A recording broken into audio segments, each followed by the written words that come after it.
से पूछते हैं चौधरी साहब, क्या वाकई ओवर रिएक्ट किया है मरियम नवाज शरीफ साहिबा की? इंतजामिया ने रेहाना डार साहिबा को जो अरेस्ट किया है, फिर आपने वैसे भी देखा पार्लियामेंट को ताले, ये हथकड़ियां नानियों दादियों को, औरतों की गाड़ियां तोड़ना, ये आलिया हमजा की भी गाड़ी टूटी है, गिरफ्तारियां, थोड़ा थोड़ा ओवर रिएक्ट कर गए, पैनिक में थे।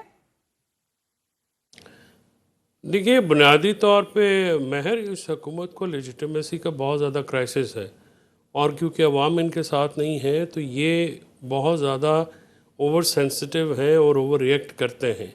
आज जो इन्होंने किया है ख़वातीन के साथ, देखिए ना, आलिया हमज़ा की गाड़ी तोड़, वो वाहिद खातून है जिसने लाहौर में 4 रैलीज़ को लीड किया है।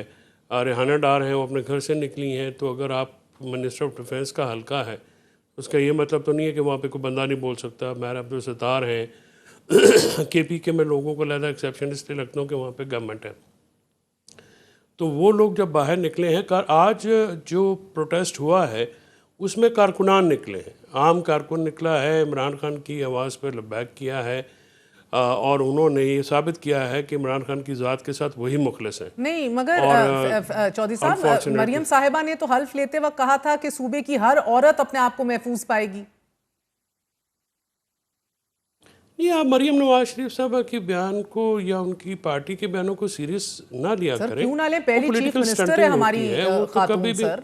अगर खवातीन कोई तहफ़्फ़ुज़ ना फराम किया गया, अपने नहीं तहफ़्फ़ुज़ फराम कर पा रही ना, वो कहा, उन्होंने कहा पे ख़वातीन की, जो आपकी तो ख़वातीन की, ये जो PTI की ख़वातीन है उनको तो ख़वातीन ही नहीं समझा जाता, उनको तो बिल्कुल ही जो है वो आप समझें कि ऐसा ट्रीट किया जाता है जैसे इंडिया में कोई गैर निचली ज़ात के लोगों को ट्रीट किया जाता है। कौन सी ख़वातीन की इज़्ज़त PTI वालों की है? इन्होंने इमरान खान की बहनों की इज़्ज़त की है कभी? इमरान खान की फ़ीमेल कारकुनान की है, उनके घर में। अब कल जो चकवाल में हुआ है, नासिर भट्टी की 12 साल बेटी, उसको कहा कि अपने पापा को बुलाओ नहीं तो हम तुम्हें अगवा करते हैं। ये इतने शर्मनाक हालात हैं पंजाब में।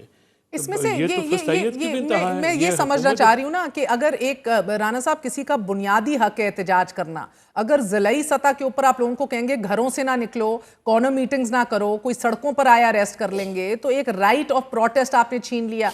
फिर अगर मैं तो नहीं समझ सक रही कौन सी दिफात लगाई है अभी तक आपने, ये रेहाना डार हो या दीगर ये खवातीन जिनको अरेस्ट भी किया गया है और दीगर लोग भी हैं, ये preemptively, I'm trying to wrap my head around this. It is a democratic government, और may be hybrid plus plus आपके ख्वाजा आसिफ साहब खुद कहते हैं, उन्हीं के हल्के से ये सब कुछ हुआ है। लेकिन इस सब के दौरान इलेक्शन कमीशन जो फुर्तियां दिखा रहा है, पार्टी का निशान ले लिया गया पहले पहल तो, अब 9 मई के केसेस हैं तो उधर अदालत से फैसला नहीं आता तो इधर नाअहली का नोटिफिकेशन जारी कर दिया जाता है। सुराना साहब, इस फैसले पर भी एतराज़ात मौजूद हैं। PTI सवाल उठाती है कि बहुत से लोग, अगर इनके रिलीफ उनको मिल भी गया है तो गवाह तो फिर भी वही थे, कुछ को तो सजाएं भी दे दी गई जो मौजूद नहीं थे और बैक वक्त कई शहरों के अंदर एक साथ पाए गए। तो ये फैसले जो ECP के आ रहे हैं, ये अरेस्ट जो हो रहे हैं, ये फुटेजेस जो सामने आ रही हैं, आप हजम कैसे करेंगे राना साहब? बस ये समझा दें। नहीं, देखें, आप इन चीज़ों को मिक्स मत करें। बात बड़ी सिंपल सी है। 9 मई का जो वाकया तो था, सारी कड़ी से कड़ी मिल रही है राना साहब, मिक्स कैसे ना करें? मैं कड़ी मिलवाता हूँ कि 9 मई जो है वो आप उसके ऊपर मिट्टी डाल नहीं सकते, ना आप आंखें बंद कर सकते हैं उस मौके के ऊपर। तो उसके ऊपर अदालतों ने फैसले सुनाए। 9 में हुआ था, असद उमर जैसा संजीदा लोग भी इसका एतराफ़ करते हैं राना साहब, कोई नहीं कह रहा नहीं हुआ था। तो देखें ना, मैं अब आपको फैसलाबाद की मिसाल देता हूँ। वहाँ 3, मेरे ख्याल से दो MNA की या 3 MNA की सीटें जो हैं वो जो मेंबर्स थे उनको कन्विक्ट किया गया है, लेकिन वहाँ बहुत सारे पार्लियामेंटेरियंस को छोड़ दिया गया है। अब क्या जिनको छोड़ा गया है वो गद्दार हैं? वो आज भी PTI का हिस्सा है। फैसलों की हैयत, एविडेंस की सेहत, इनके ऊपर सवाल है ना। मैं उसी का जवाब दे रहा हूँ कि अगर किसी पार्लियामेंटेरियन को रिहाई मिली है और उनको वो जो है वो बरी कर दिया गया है, तो वो भी PTI के मेंबर्स हैं ना, जो शवायद उनके खिलाफ नहीं मिले। सर, PTI के तो वो भी थे जो प्रेस कॉन्फ्रेंस करके दूध के धुले हो गए और फिर आपके और मेरे बीच में मौजूद थे। इसमें सवाल बड़ा सिंपल है ना, अगर आपको लगता है कि यहाँ कोई जो है वो PTI को टारगेट किया गया है, तो जिनको रिहाई मिली है। मुझे ये नहीं लगता सर, मुझे लगता है कि एक फैक्ट बड़ा सीधा है कि इसके पॉलिटिकल बेनिफिशियरी आपकी हुकूमत रही है। नहीं, देखें, बात ये 9 मई के अंदर जो वाकयात हुए, लोग जो उसमें शामिल थे, उसकी अबेटमेंट में, एग्जीक्यूशन में, प्लानिंग में, उनको सजाएं हुई हैं। बहुत सारे लोग बरी हुए हैं, वो भी PTI के पार्लियामेंटेरियंस हैं। या तो PTI जो है वो उनकी लिस्ट जारी करे और वो कहे कि ये गद्दार हैं, ये मिल गए हैं, ये आज भी हमारी, लेकिन वो आज भी उनकी पार्टी के मेंबर हैं, तो डिफरेंशिएट करें ना। अगर यहाँ तो देखें, चौधरी साहब के तो अपने भाई बरी हुए हैं, वो आपको बता देते हैं फर्क क्या है। चौधरी साहब जरा क्लैरिफाई कीजिए राणा साहब के लिए। क्या वो गद्दार हैं? क्या उन्होंने जो है वो मिल गए हैं, वो जो है नहीं, राणा साहब की जो पर्सपेक्टिव है ना, वो बिल्कुल ही ऐसे बात करें जैसे कोई घंटा घर में कोई रेडी वाला होता है। राणा साहब से बेहतर वकील आदमी है। एलिबाई जो होती है, एलिबाई जब आप लेते हैं तो बर्डन ऑफ प्रूफ उसके पास आ जाता है जिसने एलिबाई की प्ली ली हो। जैसे हमने एलिबाई की प्ली ली है तो हमने अपना एविडेंस डिस्चार्ज किया है। हमने वो जो सारा हमारे ऊपर एलिगेशन थे हमने रिफ्यूट किए हैं।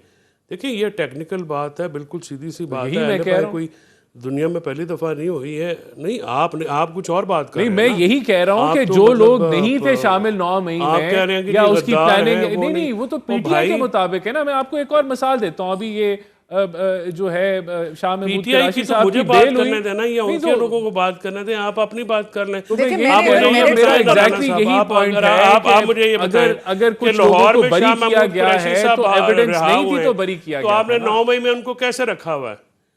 नहीं, जब 9 मई में ये फैसला हो गया, फवाद समेत जो लोग वहाँ पे बरी हुए हैं फैसलाबाद में, और शाह महमूद कुरैशी साहब बरी हुए हैं लाहौर में, तो अब मुझे ये बताएं कि आप दूसरे केस में प्रोसिक्यूट कैसे कर रहे हैं?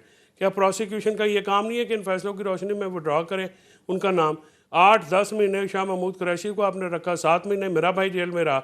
ठीक है जी, ना सिर्फ इलेक्शनों से बाहर रखने के लिए और ना करदा गुनाहों की सजा जो आपने हमें दी है। बरी हो गए आपने नहीं थे वो 9 मई में शामिल, जानते पूछते या तो 9 मई के बरी तो आपने शामिल क्यों किया? अब देखें इस मुल्क में एक पार्लियामेंट है, आप तो आपने शामिल क्यों किया? नहीं देखें, मैं आपको क्या कहता हूँ, अभी हमाद अजहर साहब थे या यानी जो सियासी मुखालिफ है मैं आपको बता रहा हूँ कि ये जो नैरेटिव है कि हमें सियासी तौर पे टारगेट किया गया है, जो 9 मई में नैरेटिव है ना, तो ये अगर नैरेटिव दुरुस्त है, मिसाल के तौर पे इनका अगर नैरेटिव दुरुस्त है कि पीटीआई को टारगेट राणा साहब इस बात पे इसको छोड़ दें कि जो वाकई 9 मई का कसूरवार है उसको फाई लगा दें, मगर जो नहीं है उसको सियासी एतबार से अपने मुफाद के लिए इस्तेमाल ना कीजिए। Let's move on. नहीं तो छोड़ दिया ना, मैं यही कह रहा हूं। मगर मैं ये जरूर डिस्कस करना चाह रही हूँ राणा साहब कि इस मुल्क में एक पार्लियामेंट है, इस पार्लियामेंट में ऑपोजिशन लीडर, सेनेट है, कौमी असेंबली का एक ऑपोजिशन लीडर है, सभी नाअहल हो गए सर। मुझे तो अगर ऑपोजिशन लीडर का साबित हो गया है कि वो 9 मई के और ये एटीसी अदालतों के अंदर वो गिल्टी पाए गए हैं कि 9 मई की अबेटमेंट या एग्जीक्यूशन या प्लानिंग में वो शामिल थे, तो फिर क्या वो उसको छोड़ दिया जाए? फिर उसको जो है रिलीफ दे दिया जाए? ऑब्वियसली जो है उसको सजा होगी। तो ये लोग, मैं यही तो मेरा पॉइंट, बड़ा बेसिक सा पॉइंट है, जिन लोगों को बरी कर दिया गया है वो भी पीटीआई के पार्लियामेंटेरियंस हैं। और मैं आपको गिनवा देता हूं, एक इंसान हाइपोथेटिकली आप जो कह रहे हैं ना ऑपोजिशन लीडर का, वो उमर अयूब बैक वक्त 17 शहरों में कैसे पाया गया 9 मई पे एक ही टाइम पे? देखिए, मुझे उनके मैंने सारे केसेस नहीं पढ़े, ना तो मैंने सारी एफआईआर जो कन्विक्ट होता है आप कहते हैं 9 मई का इसी ने किया है सारा कुछ, जब हम डिटेल पूछते हैं और आप कहते हैं मुझे नहीं पता। कुछ जो लीडर्स थे डेफिनेटली वो ओवरऑल प्लानिंग के अंदर शामिल होंगे। 12 शहरों के अंदर एक दर्जन से जायद फौजी तनसीबात पे यक वक्त हमला आवर ये लोग हुए, तो उसकी किसी ने प्लानिंग तो की होगी ना, कोई उसके अंदर जो है लोग शामिल होंगे, तो that would be a basis के मुख्तलिफ जगहों पे उन पे पर्चे हुए होंगे। I mean this is one logical reason which I can come to. और ये हकीकत है कि पाकिस्तान की तारीख में ऐसे कभी नहीं हुआ। फैसलाबाद में ISI का दफ्तर छुपा हुआ है, वहाँ जाके उसके दरवाजे के बाहर जाके जलाओ घेराव कर रहे थे, और उसके अंदर बहुत सारे इनके 4-5 MPAs हैं जिनको बरियत। अब मुझे आज बताइए कि आज 5 अगस्त भी है, फैसल चौधरी साहब, कश्मीर के लिए हमारे लिए एक बहुत बड़ा नेशनल कॉज है, लेकिन आज ही के दिन बहुत सी पार्लियामेंटेरियंस जो हैं वो डिस्क्वालीफाई हुए हैं। पीटीआई जो है उनकी शक्लें ले लेके, उनकी तस्वीर लेकर आज ऐवान में भी गए। बहरहाल मुझे तो नहीं उम्मीद कि अब पीटीआई का कोई भी मेंबर, ऑपोजिशन लीडर किसी भी हाउस का बनना चाहेगा। सियासत करने आए हैं, करोड़ों रुपए लगा के ऐवान का हिस्सा बनते हैं, फिर कोई क्यों बनेगा ऑपोजिशन लीडर? अपना हल्का क्यों इस तरह खुला छोड़ेगा? तो राणा साहब के अपने हल्के में अब इलेक्शन होने जा रहा है। नहीं, जो पीटीआई के मौजूदा लीडर हैं उन्होंने, उनके तो सारों के पैसे बचे हैं इमरान खान की कर्टसी, क्योंकि इमरान खान के कहने पर उनको सबको वोट पड़े हैं। तो मुझे इनका खर्चे वर्चे का तो मामला जो है वो किसी का नहीं हुआ। किसी ने अपनी गाड़ी में पेट्रोल डलवाया और 15-20 हज़ार का, तो वही खर्चा होगा, उसके अलावा कोई खर्चा नहीं हुआ। लेकिन गुजारिश ये है जी कि ये जो पार्लियामेंटेरियंस को आपने नाअहल करार दिया है, एक आइन का आर्टिकल 63(2) है, वहाँ पे एक मैकेनिज्म है, और कॉन्स्टिट्यूशनल जो मैकेनिज्म जो होता है, जो प्रोसीजर होता है, वो मैंडेटरी होता है। अब इलेक्शन कमीशन ने पहले भी ये किया है और अभी भी उनको रेफरेंस के बगैर आर्टिकल 63(2) के बगैर जो है उनकी सीट वेकेंट करार दे दी है, whereas they are member of the house, और स्पीकर जो रिस्पेक्टिव स्पीकर हैं ये उनका कस्टोडियन ऑफ द हाउस वो होते हैं, वो रेफरेंस भेजें या वो मामला करें तो फिर तो बात में समझ में आती है। इलेक्शन कमीशन इस सारे मामले में पार्टी बना है और वो पार्टी बिल्कुल ओपन बन गए हैं। अब वो लोग कर रहे हैं जो कि अब देखें ना, ये जो चीफ इलेक्शन कमिश्नर है, 2 मेंबरान हैं, उनकी तो मुद्दत भी ख़त्म हो गई है। वो मुद्दत ख़त्म हो करने के बाद भी अपनी सीटों पे बैठे हुए हैं और जो है सबको जो है वो डिस्क्वालीफाई किए जा रहे हैं। मजा नहीं आ गया राणा साहब, हमने माजी में भी देखा है कि 2016 में नवाज शरीफ साहब को नाअहल किया गया है, लेकिन उस वक्त राणा साहब पार्लियामेंट तकरीबन if I am not wrong 3 साल पूरे कर चुकी थी। अब तो इस कौमी असेंबली का दूसरा ही साल शुरू हुआ है सर। क्या वाकई आपके लिए क्रेडिबिलिटी या सियासी हैयत या जमहूरियत या शोइंग फेस ये कोई मायने नहीं रखता, मुबर रहे हैं? इसका मतलब तो ये लिया जाए कि 5 साल पूरे होने पर पार्लियामान से पीटीआई का सफाया ही होना है अब। नहीं देखें, आप फिर वही पॉइंट जो है वो दोहरा रही हैं कि कोई पीटीआई को कोई सियासी तौर पे कॉर्नर किया जा रहा है। नहीं किया जा रहा। ये बिल्कुल कोई सियासी आप फैसले सियासी नहीं फायदा है। भी आपने नहीं उठाया किसी भी सूरत हाल देखिए, का। कोई बात ये है 9 मई की सजाएं हैं, 9 मई एक हकीकत है। सर आप बार बार 9 मई पे आते हैं, देखिए उसी की सजाएं हैं नहीं ना, बात कर रही, ये उसी की मैं सजाएं आपसे हैं। टाइमिंग का पूछ रही हूँ। उधर फैसला आता नहीं, जजमेंट आती नहीं सुप्रीम की, इधर ईसीपी जो है झटके से उसको सीट खाली करार दे देती है। ये सही है? I'm just asking you. There is कोई इसमें अनहोनी नहीं है। अब इफ यू आर कन्विक्टेड और आप जो है तो उसके ऊपर अनहोनी क्या? इलेक्शन एक्ट 2025 माल बात करते हैं, ये पहले कहाँ हुआ है? नहीं, ये कोई अनहोनी नहीं है। अगर आप कन्विक्टेड हैं और इलेक्शन कमीशन की नॉलेज में आता है कि एक बंदे को कन्विक्ट कर दिया गया है तो इलेक्शन कमीशन उसको डीनोटिफाई कर सकता है। बिल्कुल कर सकता है। ये दोनों, it works both ways. The speaker can do it and so can the election sir मुझे ये commission do it. अंडरस्टैंडिंग है चौधरी साहब के इलेक्शन एक्ट 2025 के मुताबिक इलेक्शन कमीशन का ये इख्तियार है बिल्कुल कि वो है। उधर अब जब ये कोई फैसल कन्विक्ट को साहब जो फैसला है, आए तो वो नाअहल करार दे दे। And you also correct me if I am wrong sir, मैंने तो यही नहीं ऐसा महर, ये आर्टिकल 63(2) का मैंडेटरी प्रोसीजर है, ये इलेक्शन एक्ट को प्रिवेल करता है।